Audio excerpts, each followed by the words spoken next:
देखो ଶିଖରେ ଆପଣଙ୍କୁ ସ୍ୱାଗତ। ଆଜି ମୁଁ ଆପଣଙ୍କ ପାଇଁ ନେଇ ଆସିଛି ଦେଶ ବିଦେଶର 30ଟି ଗୁରୁତ୍ୱପୂର୍ଣ୍ଣ ଖବର। ଆପଣଙ୍କୁ ଅନୁରୋଧ ଭିଡ଼ିଓଟିକୁ ସମ୍ପୂର୍ଣ୍ଣ ଦେଖିବେ। ଭଲ ଲାଗିଲେ ଏହାକୁ ଲାଇକ୍ ଓ ସେୟାର ନିଶ୍ଚୟ କରିବେ। ନମ୍ବର 1 ଉଦ୍ଘାଟିତ ହେଲା ବିଶ୍ୱ ପ୍ରସିଦ୍ଧ କୋଣାର୍କ ଉତ୍ସବ। ଉଦ୍ଘାଟିତ ହୋଇଛି 35ତମ କୋଣାର୍କ ଉତ୍ସବ।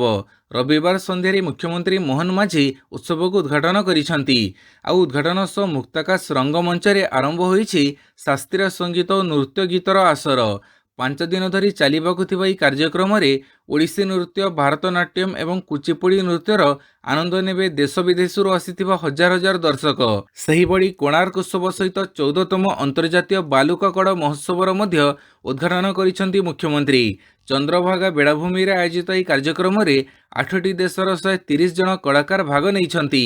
ଆଗକୁ ନେଭି ଡେ ଥିବାରୁ ଚଳିତ ବର୍ଷ ଅଧିକରୁ ଅଧିକ ପର୍ଯ୍ୟଟକ ବୁଲି ଆସିବେ ବୋଲି ଅନୁମାନ କରାଯାଉଛି। ନମ୍ବର 2 ଇ ଚାଲାଣ କଟିଥିବା ଗାଡ଼ି ମାଲିକଙ୍କୁ ମିଳିପାରେ ଆଶ୍ୱସ୍ତି। ଆସିପାରେ ଓଟିଏସ୍ ବ୍ୟବସ୍ଥା। ଟ୍ରାଫିକ୍ ନିୟମ ଉଲ୍ଲଂଘନ ଅଭିଯୋଗରେ ଇ ଚାଲାଣ କଟିଥିବା ଗାଡ଼ି ମାଲିକଙ୍କୁ ମିଳିପାରେ ଆଶ୍ୱସ୍ତି। ସରକାର ଆଣିପାରନ୍ତି ୱାନ୍ ଟାଇମ୍ ସେଟେଲମେଣ୍ଟ ବା ଓଟିଏସ୍ ବ୍ୟବସ୍ଥା। କିନ୍ତୁ ତାପରେ କଡ଼ାକଡ଼ି ହେବ ନିୟମ। ଚାଲାଣ ଅର୍ଥ ଆଦାୟ ପାଇଁ କୋର୍ଟରୁ ପଠାଯିବ ସମନ। ପରିବହନ ବିଭାଗର ତଥ୍ୟ ଅନୁସାରେ 2020ରୁ 2024 ମଧ୍ୟରେ ରାଜ୍ୟରେ ଇ ଚାଲାଣ ବାବଦକୁ ଆଦାୟ ହୋଇନପାରି ପଡ଼ି ରହିଛି 1215 କୋଟି ଟଙ୍କା। 29,77,718ଟି ଇ ଚାଲାଣ ବାବଦକୁ ପରିବହନ ବିଭାଗରେ ଜରିମାନା ଦାଖଲ କରିନାହାନ୍ତି ଗାଡ଼ି ମାଲିକ। ଏତେ ପରିମାଣର ଅନାଦାୟ ଜରିମାନା ଅର୍ଥ ଆଦାୟ କରିବାକୁ ଏବେ ୱାନ୍ ଟାଇମ୍ ସେଟେଲମେଣ୍ଟ ବା ଓଟିଏସ୍ ପରିକଳ୍ପନା କରୁଛନ୍ତି ରାଜ୍ୟ ସରକାର। ପରବର୍ତ୍ତୀ ସମୟରେ ଅର୍ଥ ଆଦାୟ ପାଇଁ କୋର୍ଟରୁ ସମନ ମଧ୍ୟ ପହଞ୍ଚିବ। ନମ୍ବର 3 ମହଙ୍ଗା ମାଡ଼, ପୁଣି ବଢ଼ିଲା ଏଲ୍ପିଜି ସିଲିଣ୍ଡର ଦର। ଡିସେମ୍ବର ପହିଲାରୁ ଖାଉଟିଙ୍କ ଉପରେ ପୁଣି ମହଙ୍ଗା ମାଡ଼ ହୋଇଛି। କ୍ରମାଗତ 5 ମାସ ଧରି ବାଣିଜ୍ୟିକ ଏଲ୍ପିଜି ସିଲିଣ୍ଡର ଦର ବୃଦ୍ଧି ପାଇଛି। ତେବେ ଘରୋଇ ସିଲିଣ୍ଡର ମୂଲ୍ୟ ସ୍ଥିର ରହିଛି। ଏଥିରେ କୌଣସି ପରିବର୍ତ୍ତନ ହୋଇନାହିଁ। ତୈଳ ମାର୍କେଟିଂ କମ୍ପାନୀଗୁଡ଼ିକର ୱେବସାଇଟ୍ ଅନୁଯାୟୀ ବାଣିଜ୍ୟିକ ସିଲିଣ୍ଡର ଦରରେ 16 ଟଙ୍କା 50 ପଇସା ବୃଦ୍ଧି ପାଇଛି। ଏହା କ୍ରମାଗତ 5ମ ମାସ ଯେତେବେଳେ ବାଣିଜ୍ୟିକ ସିଲିଣ୍ଡର ମୂଲ୍ୟ ବୃଦ୍ଧି ପାଇଛି। ବାଣିଜ୍ୟିକ ସିଲିଣ୍ଡର ଦର ବୃଦ୍ଧି ଯୋଗୁଁ ରେଷ୍ଟୁରାଣ୍ଟଗୁଡ଼ିକ ଖାଦ୍ୟର ଦାମ ବୃଦ୍ଧି ହେବାର ଆଶଙ୍କା ରହିଛି। ନମ୍ବର 4 ଡିଜିପି ସମ୍ମିଳନୀରେ ସ୍ମାର୍ଟ ପୋଲିସିଂ ଉପରେ ପ୍ରଧାନମନ୍ତ୍ରୀଙ୍କ ଗୁରୁତ୍ୱାରୋପ। ଭୁବନେଶ୍ୱରରେ ଅନୁଷ୍ଠିତ ହୋଇଥିବା ସର୍ବଭାରତୀୟ ଡିଜିପି ବା ଆଇଜିପି ସମ୍ମିଳନୀରେ ସ୍ମାର୍ଟ ପୋଲିସିଂ ବ୍ୟବସ୍ଥା ଉପରେ ଗୁରୁତ୍ୱ ଦେଇଛନ୍ତି ପ୍ରଧାନମନ୍ତ୍ରୀ ନରେନ୍ଦ୍ର ମୋଦି। ବ୍ୟବସ୍ଥାକୁ ରଣନୀତିକ, ଯତ୍ନଶୀଳ, ନିର୍ଭରଯୋଗ୍ୟ ଓ ସ୍ୱଚ୍ଛ କରିବାକୁ ସେ ଦେଇଛନ୍ତି ଆହ୍ୱାନ। ଏଥିସହ ଡିଜିଟାଲ ଠକେଇ ଓ ସାଇବର ଅପରାଧ ରୋକିବାକୁ ଏଆଇ ଉପଯୋଗ କରିବାକୁ ପରାମର୍ଶ ଦେଇଛନ୍ତି। ପ୍ରଧାନମନ୍ତ୍ରୀ କହିଛନ୍ତି ଆର୍ଟିଫିସିଆଲ ଇଣ୍ଟେଲିଜେନ୍ସ ଓ ଆସ୍ପିରେସନାଲ ଇଣ୍ଡିଆ ହେଉଛି ଡବଲ ଏଆଇ। କାର୍ଯ୍ୟଚାପ ହ୍ରାସ କରିବା ପାଇଁ ପ୍ରଯୁକ୍ତିବିଦ୍ୟାର ବ୍ୟବହାର କରନ୍ତୁ। ବିକଶିତ ଭାରତକୁ ଦୃଷ୍ଟିରେ ରଖି ପୁଲିସ ବ୍ୟବସ୍ଥାର ଆଧୁନିକୀକରଣ ହେଉ। ହ୍ୟାକିଂ ରୋକିବାକୁ ଜାତୀୟ ପୁଲିସ ହ୍ୟାକାଥନ ଆପଣେଇବାକୁ କହିଛନ୍ତି ପ୍ରଧାନମନ୍ତ୍ରୀ Narendra Modi. PM DGP IGP ସମ୍ମିଳନୀରେ ପ୍ରଧାନମନ୍ତ୍ରୀ ଭୁବନେଶ୍ୱରରେ ଦେଶ ସୁରକ୍ଷା ସମ୍ପର୍କିତ 3 ଦିନିଆ ମହାମନ୍ଥନ ଶେଷ ହୋଇଛି। ସର୍ବଭାରତୀୟ ପୁଲିସ ଡିଜି ଓ ଆଇଜି ସମ୍ମିଳନୀ ସାରି ଦିଲ୍ଲୀ ଫେରିଯାଇଛନ୍ତି ପ୍ରଧାନମନ୍ତ୍ରୀ ନରେନ୍ଦ୍ର ମୋଦି ଓ ଗୃହମନ୍ତ୍ରୀ ଅମିତ ଶାହ। ନମ୍ବର 5 ୟୁପିରୁ ଆସୁଛି 300 ଟ୍ରକ୍ ଆଳୁ। ଉତ୍ତରପ୍ରଦେଶରୁ ଆସୁଛି 300 ଟ୍ରକ୍ ଆଳୁ। ଆଜି ସୁଦ୍ଧା ଉତ୍ତରପ୍ରଦେଶରୁ ଆସୁଥିବା ଆଳୁ ଓଡ଼ିଶାରେ ପହଞ୍ଚିବ। ଫଳରେ ରାଜ୍ୟରେ ଆଉ ଆଳୁ ସଙ୍କଟ ରହିବନି। କାଲି ଏହି ସୂଚନା ଦେଇଛନ୍ତି ଖାଦ୍ୟ ଯୋଗାଣ ଓ ଖାଉଟି କଲ୍ୟାଣ ମନ୍ତ୍ରୀ କୃଷ୍ଣଚନ୍ଦ୍ର ପାତ୍ର। ଏହା ସହିତ ସେ ଅସାଧୁ ବ୍ୟବସାୟୀଙ୍କୁ ଚେତାବନୀ ମଧ୍ୟ ଦେଇଛନ୍ତି। ସେ କହିଛନ୍ତି ଏବେ ଆଳୁ କିଲୋ 35 ଟଙ୍କାରେ ବିକ୍ରି ହେଉଛି। କେଉଁଠି କେଉଁଠି ଅତି ବେଶୀରେ 40 ଟଙ୍କାରେ ବିକ୍ରି ହେଉଛି। ଏନଫୋର୍ସମେଣ୍ଟ ଟିମ୍ ଗଠନ କରାଯାଇଛି।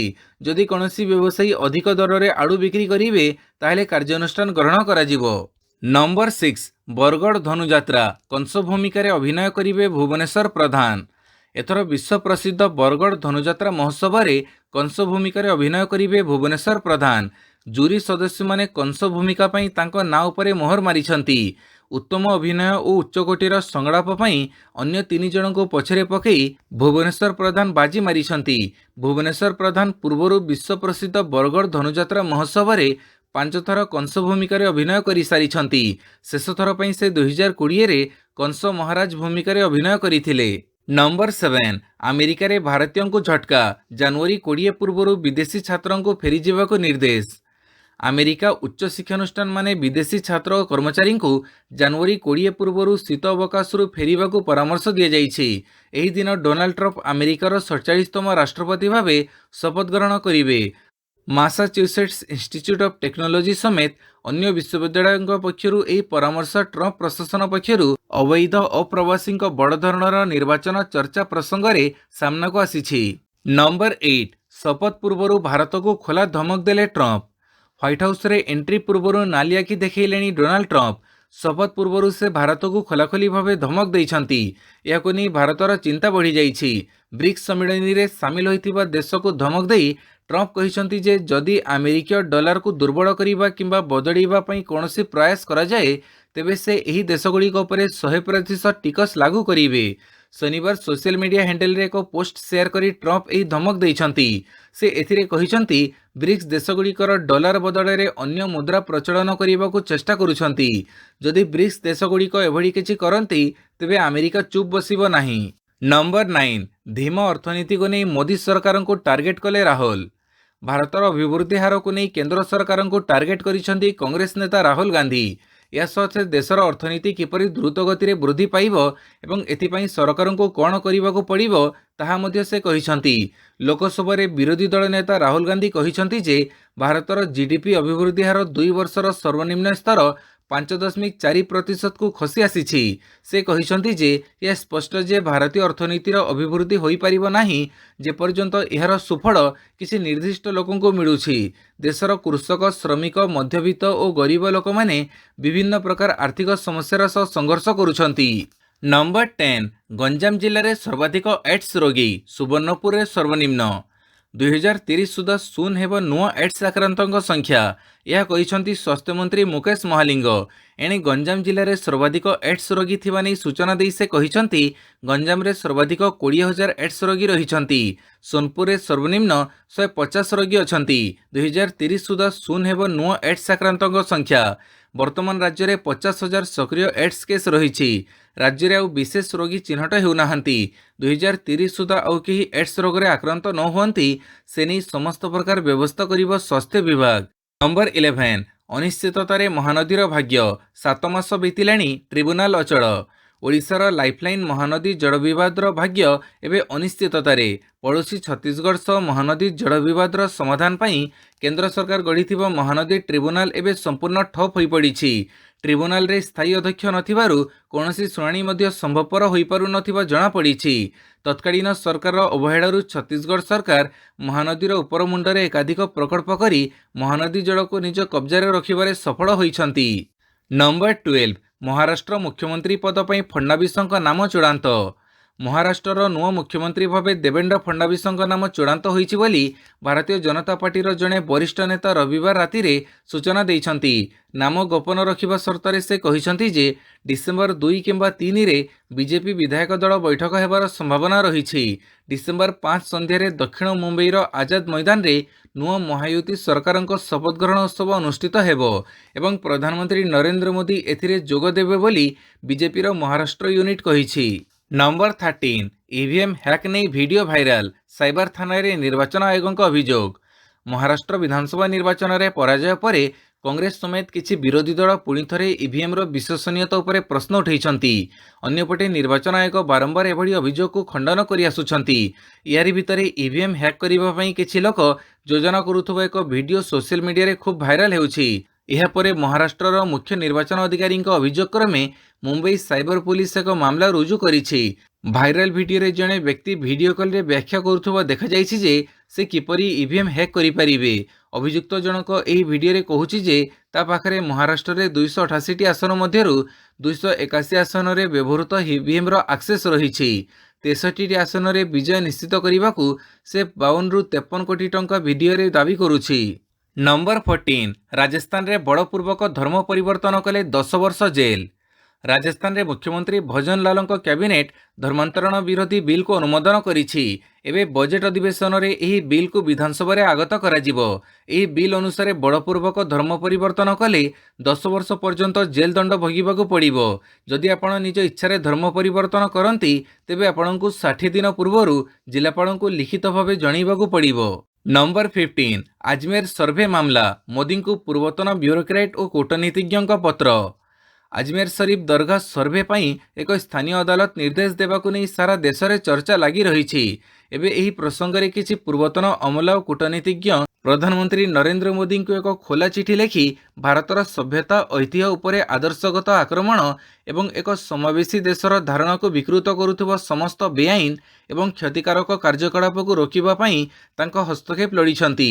समस्त बेआईन क्षतिकारक कार्यकलाप को केवल प्रधानमंत्री ही रोकी पारिबे बोली एही गोष्ठी दाबी करिछि। नंबर 16 नव वर्ष रे परमाणु परीक्षा करिबो ईरान। वाशिंगटन रु प्यारिस पर्यंत आतंक। ईरान आणविक कार्यक्रम को आईएईए ठारू लुचई रखिथिला। एबे आईएईए रो एक रिपोर्ट यूरोपीय देशगुड़िकर चिंता बढ़ेइछि। वास्तव में यह रिपोर्ट रे ईरान कहिछि जे यूरानियम समृद्ध हेबा पई 6000 नूतन सेंट्रीफ्यूज स्थापन करने चिंता करुछि। केवल एतिकी नुहे ईरान रो निजस्व आणविक सिद्धांत रे परिवर्तन विषय आलोचना होइछि। एबे अंतर्जातीय स्तर रे प्रश्न उठिछि ईरान नव वर्ष रे परमाणु परीक्षा करने जाउछि कि। डोनाल्ड ट्रंप राष्ट्रपति भाव में शपथ ग्रहण करने पई 1.5 मास बाकी अछि, किंतु यह पूर्व ईरान रु एभली खबर आसीछि जाहाकु नै वाशिंगटन रु प्यारिस पर्यंत आतंक सृष्टि होइछि।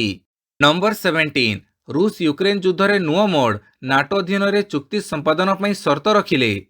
रूस सह चलीथिबा संघर्ष रे विराम देबा पई काली यूक्रेन राष्ट्रपति वोलोडिमिर जेलेनस्की कहिसंती जे आमे रूस सह आलोचना करिबा पई एवं अधिकृत यूक्रेन अंचल को रूस को छाड़ी देबा पई प्रस्तुत अछु। तेबे एथिपई आमर किछि शर्त रूस को ग्रहण करिबाको पड़िबो बोली से कहिसंती। जेलेनस्की को घोषणा रूस यूक्रेन रक्ताक्त संघर्षर गतिपथ बदळेई देई पारे बोली कुहा जाउछि। जेलेनस्की कहिसंती जे शांति प्रतिष्ठा पई से अधिकृत यूक्रेन अंचल को रूसिया को हस्तांतर करिबाको पछघुंचा देबे नाही। जेलेनस्की कहिसंती आमे निज देशर अधिकृत जमी केवल नाटोर छतर छाया अधीन रे ही हस्तांतर करिबु। नाटो माध्यम रे एही चुक्ति संपादन हेले आमे निज अंचल अस्थायी भावे छाड़ी देबु। जदि रूस एहाको ग्रहण करिबो ताहेले आमे अधिकृत अंचल रूस को छाड़िबु बोली से कहिसंती। नंबर 18 भद्रक जिले में मेडिकल कॉलेज प्रतिष्ठा पई पदयात्रा। भद्रक जिले में मेडिकल कॉलेज प्रतिष्ठा पई पदयात्रा। भद्रक जिले में सरकारी मेडिकल कॉलेज प्रतिष्ठा पई मुख्यमंत्री उद्देश्य रे जिलापाल को अनुरोध पत्र प्रदान कर जाइछि। एही अवसर में भद्रक सहरर गांधी पड़ियारू एक पदयात्रा बाहरी जिलापाल कार्यालय पर्यंत जाइथिला। एथिरे भद्रकर विभिन्न वर्गर हजार हजार बासिंदा जोग करिथिले। परे जिलापाल माध्यम रे मुख्यमंत्री उद्देश्य रे एक दाबीपत्र प्रदान कर जाइछि। नंबर 19 तेलंगाना पुलिस रो बड़ ऑपरेशन 7 माओवादी मृत। मालकानगिरी जिला सीमांत तेलंगाना राज्यर मुलुगु जिले में पुलिस को बड़ सफलता मिली। पुलिस पक्षर होइथिबा एक स्वतंत्र ऑपरेशन रे 7 माओवादी एनकाउंटर रे मृत्यु घटी। एही प्रसंग रे मुलुगु एसपी साबरिस कहिसंती जे एंतुरुनगराम जंगल अंचल रे एही एनकाउंटर होइछि। साबरिस कहिसंती जे एंतुरुनगराम जंगल अंचल रे पुलिस रो एनकाउंटर रे माओवादी मृत्यु घटी। एही अंचल रे सर्च ऑपरेशन जारी रहिछि। नंबर 20 बात्या फेंगल जोगु तमिलनाडु पुडुचेरी रे बन्या स्थिति। तमिलनाडु एवं पुडुचेरी रे बात्या फेंगल जोगु प्रबल वर्षा जारी रहिछि। एबे वर्षार परिमाण कमिछि। तेबे तमिलनाडु रे प्रबल वर्षा जोगु चेन्नई विमानबंदर को बंद करिबाकू पड़िछि। सहरर अनेक स्थान रे बन्या परिस्थिति सृष्टि होइछि। बात्या जोगु प्रबल वर्षा एवं प्रबल पवन चेन्नईर विमान एवं ट्रेन सेवारे बाधा सृष्टि करिछि। 3 जनकर मृत्यु घटिथिबा कहा जाउछि। नंबर 21 पुणी हिंदू अत्याचार गिरफ हेले आउ 2 इस्कन साधु। बांग्लादेश रे सुधुरुनी स्थिति। एठारे अल्प संख्यक अवस्था दिनकु दिन खराब हेबारे लागिछि। याकु नै व्यापक विरोध प्रदर्शन भितरे आउ 2 जण इस्कन साधु को गिरफ कर जाइछि। एने इंटरनेशनल सोसाइटी फॉर कृष्ण चेतना कोलकातार मुखपात्र राधारमण दास दाबी करिसंती। से कहिसंती जे बांग्लादेश पुलिस इस्कनर आउ 2 ब्रह्मचारी को गिरफ करिथिबा नै सूचना मिलिछि। चिन्मय प्रभु को भेटिबाकू जाई 2 साधु जेल जाइथिले। नंबर 22 विषाक्त खंबाड़ू खाई 4 महिला गुरुतर। जंगली खंबाड़ू खाई 3 परिवारर 4 महिला गुरुतर। समस्त गुरुतर को डाक्तरखाना रे भर्ती कर जाइछि। घटना घटी आनंदपुर उपखंड घसीपुरा थाना अर्जुन बणिया गाँव में। यह खाइबार प्राय 4 घंटा पर 3 परिवारर 4 महिला बांती सह छाती में जंत्रणा अनुभव करने सह असुस्थ हो पड़ते। तेबे संगे संगे सेमानंकु परिवार लोके आनंदपुर डाक्तरखाना रे भर्ती करैथिले। अवश्य चिकित्सा पर सेमानंको स्वास्थ्यावस्था स्थिर रहिथिबा जणा पड़िछि। एमितिरे खाइथिबा खंबाड़ू जंगली और विषाक्त बोली अनुमान करा जाउछि। नंबर 23 दीदी चढ़ाई आलू खेल पश्चिमबंग में पचुछि ओडिशा को छाड़ू नाहांती। दिदी चढ़ाई आलू खेड़ निज राज्य में पर्याप्त आलू महजूद थाई भी ओडिशा को छाड़वा को मना करुछंती। निज राज्यर शीतल भंडार में महजूद थिबा आलू नष्ट होबाकु बसिलाणी हेले ओडिशा सीमार अटकई रखिछंती शह शह आलू बोझेई ट्रक। पश्चिमबंग मुख्यमंत्री ममता बानार्जी एपरी अजब निष्पत्ति जोगु खप होइछंती तांको राज्यर व्यवसायी। एथिजोगु सेमानकु क्षति सहिबाकु पडुथिबारु देइछंती धर्मघट डाकरा। पश्चिमबंग मुख्यमंत्री ममता बानार्जी आलू कटकणा उपरे खप होइछंती खोद पश्चिमबंग व्यवसायी। प्रतिवाद रे आसंता मंगलवार धर्मघट डाकरा देइछंती। शीतल भंडार मालिक एवं होलसेल व्यवसायी और विभिन्न संगठनर बैठक में एनी निष्पत्ति होइछि। नंबर 24 बारूद गदारे सीरिया सरकार को क्षमताच्युत करिबा षडयंत्र। सीरिया रे विद्रोहर आरंभ को द्वितीय आरब विप्लव कहुযাଉଛି किंतु एही विप्लव आपे आपे सृष्टि होई नाही बरं एहाकु जानिशुनी करा जाईछि। एहा पछरे सबुठारु बड़ उद्देश्य होउछि ईरान रो प्रॉक्सी शक्ति हटेइबा जार दायित्व विद्रोही संगठन एचटीएस को दिया जाईछि। एही विप्लव पछरे अमेरिका इस्राएल एवं तुर्कीर रणनीति अछि। इस्राएल को प्रॉक्सी संकटरू बाहर करिबा पई अमेरिका राष्ट्रपति जो बाइडेन एक सीरिया विद्रोह योजना करिसंती एवं तुर्की निजर स्वार्थ जोगु यहाकु गुप्त भाव में समर्थन करुछि। सीरियार विद्रोही गोष्ठी आलेप्पो शहर को कब्जा करी बशार अल असद को क्षमताच्युत करने को जाउछंती। नंबर 25 अति कम रे 3 संतान आवश्यक कहिले मोहन भागवत। सारा देश में जनगणना जातिगत जनगणना को नहीं विरोधी सबुबेले प्रसंग करि आसुछंती। एबे आरएसएस मुख्य मोहन भागवत एही जनसंख्या को नहीं बड़ बयान देइछंती। से कहिछंती जे गोटिए परिवार रे अति कम रे 3टी संतान हेबा उचित। नागपुर में सांबादिक मानक सह कथबार्ता करी भागवत कहिछंती जनसंख्या ह्रास चिंतार विषय। आधुनिक जनसंख्या विज्ञान कहूछि जे जेतेबेले कोनसी समाजर जनसंख्या 2.1 अनुपात अर्थात 2 जन्म को 1 मृत्यु तड़कू खसी जाए सही समाज पृथ्वी लोप पाई जाए। संकट नथिले भी सही समाज नष्ट हो जाए। एहीपरि अनेक भाषा समाज नष्ट हो जाइछि। तेणु जदि आमे जनसंख्या वृद्धि हार 2.1% चाहूछु तेबे आमको 2 रु अधिक पिलांक आवश्यकता रहिछि। नंबर 26 सैयद मोदी इंटरनेशनल पुरुष रे लक्ष्य महिला रे सिंधु चैंपियन। भारतर 2 शटलर पीवी सिंधु और लक्ष्य सेन कमाल करिसंती। सैयद मोदी इंटरनेशनल रो उभय निज निज वर्ग रे चैंपियन होइछंती। लक्ष्य सेन पुरुष वर्गर फाइनल रे सिंगापुर जिया तेहें को एकतरफा भावे परास्त करी ट्रॉफी कब्जा करिसंती।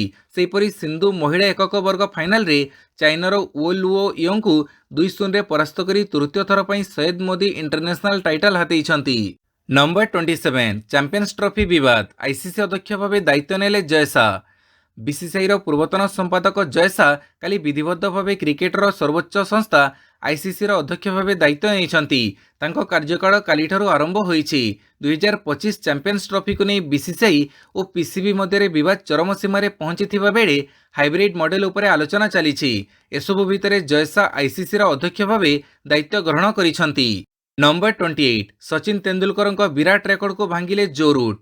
किंबदंती क्रिकेटर सचिन तेंदुलकर नाँ रे रहिथिबा सर्वकालीन विराट रेकर्ड को भांगी देइछंती इंग्लैंडर स्टार बैटर जो रूट। टेस्ट क्रिकेटर चतुर्थ इनिंग्स रे सर्वाधिक रन करिवार रेकर्ड एबे जो रूटଙ୍କ नाँ रे जोड़ी होई जाइछि। पूर्वरु एही रेकर्ड सचिनଙ୍କ नाँ रे रहिथिला। सचिनଙ୍କ सर्वकालीन चतुर्थ इनिंग्स रेकर्ड को रूट भांगी देइछंती। सचिन से तांको टेस्ट कैरियर रे चतुर्थ इनिंग्स रे मोट 1625 रन करिथिले। हेले जो रूट इतिमध्ये टेस्ट मैच रो चतुर्थ इनिंग्स रे 1630 रन करि सारिलेनी। नंबर 29 अभ्यास मैच रे चमकिले राणा और गिल भारतर दमदार विजय। बॉर्डर गावस्कर ट्रॉफीर दिबरातर टेस्ट पूर्वर अभ्यास मैच रे कमाल करिछि भारतीय टीम। उभय बोलिंग और बैटिंग रे भारतीय खिलाड़ी निजर दबदबा देखैछंती।